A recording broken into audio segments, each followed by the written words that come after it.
नमस्कार दोस्तों, स्वागत है आप सभी का डिफेंस स्कोप पर, जहां हम बात करते हैं भारत के मिलिट्री अचीवमेंट्स, डिफेंस अपडेट्स और स्ट्रेटेजिक पार्टनरशिप के बारे में। तो चलिए शुरू करते हैं बिना किसी देरी के। पहली खबर की बात करें तो आज 13 जून को इजरायल के पीएम बेंजामिन नेतन्याहू ने अनाउंस किया है कि इजरायल ने ईरान के खिलाफ एक टारगेटेड मिलिट्री ऑपरेशन स्टार्ट किया है जिसका नाम है ऑपरेशन राइजिंग लायन। नेतन्याहू ने कहा कि ये ऑपरेशन ईरान के न्यूक्लियर थ्रेट को खत्म करने के लिए लॉन्च किया गया है, जो इजरायल के एग्जिस्टेंस के लिए एक सीधा खतरा बन चुका है। उन्होंने बताया कि ईरान एनरिच्ड यूरेनियम को वेपनाइज करने के डेंजरस स्टेप ले चुका है और अगर उसे रोका नहीं गया तो वो कुछ महीनों में या एक साल के अंदर न्यूक्लियर बॉम्ब बना सकता है। आज सुबह इजरायल ने ईरान के ऊपर मेजर एयर स्ट्राइक किए, जिसमें नतंस न्यूक्लियर फैसिलिटी और की न्यूक्लियर साइंटिस्ट को टारगेट बनाया गया। नेतन्याहू ने बताया कि उन्होंने ईरान के बैलिस्टिक मिसाइल प्रोग्राम पर भी स्ट्राइक किया है। उन्होंने याद दिलाया कि पिछले साल ईरान ने इजरायल पर 300 बैलिस्टिक मिसाइल फायर किए थे, जिसमें हर मिसाइल में 1 टन एक्सप्लोजिव था। अब वो मिसाइल न्यूक्लियर वॉरहेड कैरी कर सकते हैं, जिससे लाखों नहीं करोड़ों लोगों की जान खतरे में पड़ सकती है। नेतन्याहू ने कहा कि ईरान और उसके प्रॉक्सीज इजरायल को चारों तरफ से घेर कर 7 अक्टूबर जैसे अटैक फिर से करना चाहती हैं, लेकिन इजरायल ने हमास को क्रश किया, हिजबुल्लाह को डिस्ट्रॉय किया और सीरिया और यमन में प्रॉक्सीज को भी टारगेट बनाया। उन्होंने कहा कि ये लड़ाई ईरान के लोगों के खिलाफ नहीं है, बल्कि उनके डिक्टेटरशिप के खिलाफ है, जो 46 साल से उन्हें दबाए बैठी है। और उन्होंने ये भी कहा कि जब ईरान की जो जनता है वो आज़ाद होगी, तब इजरायल और ईरान के लोगों के बीच पुरानी दोस्ती फिर से जिंदा हो सकेगी। उन्होंने ट्रंप को भी शुक्रिया किया, जो ईरान के न्यूक्लियर प्रोग्राम को लेकर हमेशा टफ स्टैंड लेते आए हैं। नेतन्याहू ने क्लियरली कहा कि इजरायल दुनिया के सबसे खतरनाक रेजिम को दुनिया के सबसे खतरनाक वेपन्स नहीं देने देगा।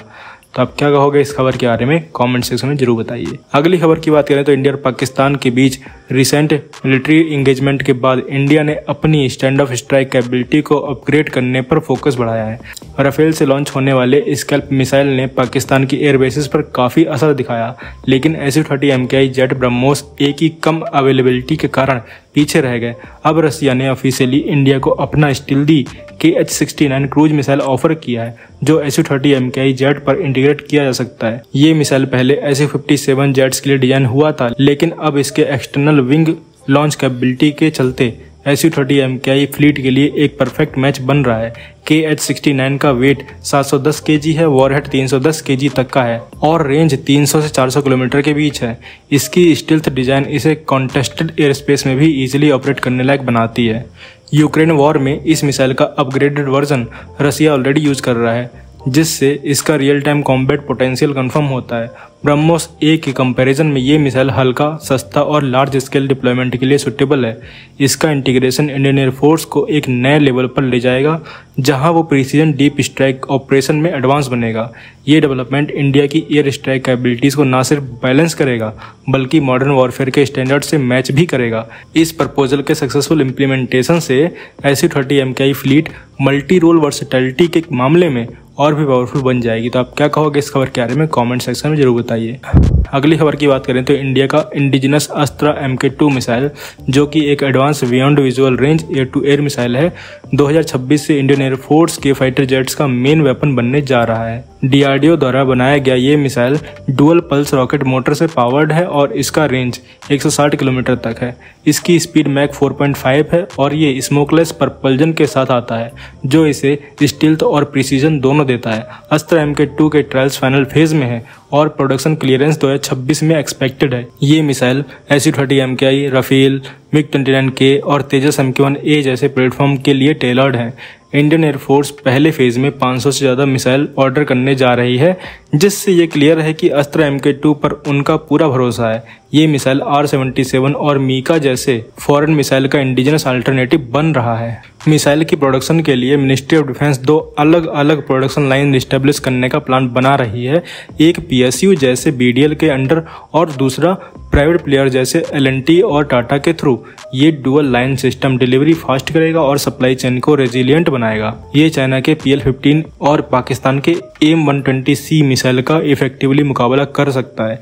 ये मिसाइल नॉट जस्ट इंडिया की air to air combat capability को बूस्ट करेगा बल्कि एक्सपोर्ट पोटेंशियल भी लेकर आएगा, क्योंकि वियतनाम, फिलीपींस जैसे देशों ने भी इसमें इंटरेस्ट दिखा दिया है। अगली खबर की बात करें तो इंडियन एयरफोर्स का एक अपाचे अटैक हेलीकॉप्टर नांगलपुर एरिया में इमरजेंसी लैंडिंग कराया गया।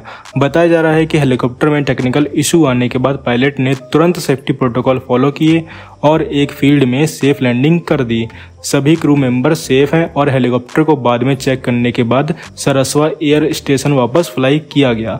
अपाचे हेलीकॉप्टर दुनिया के सबसे एडवांस अटैक हेलीकॉप्टर में से एक माना जाता है। अपाचे को नाइट विजन, एडवांस सेंसर्स और पावरफुल वेपन से इक्विप किया गया है, जैसे 30 mm M230 चैन गन, हेलफायर मिसाइल और हाइड्रा 70 रॉकेट। 2019 में इंडियन एयरफोर्स ने अपाचे इंडक्ट किए थे और 2024 में इंडियन आर्मी ने भी अपना अपाचे फ्लीट रिसीव करना शुरू कर दिया।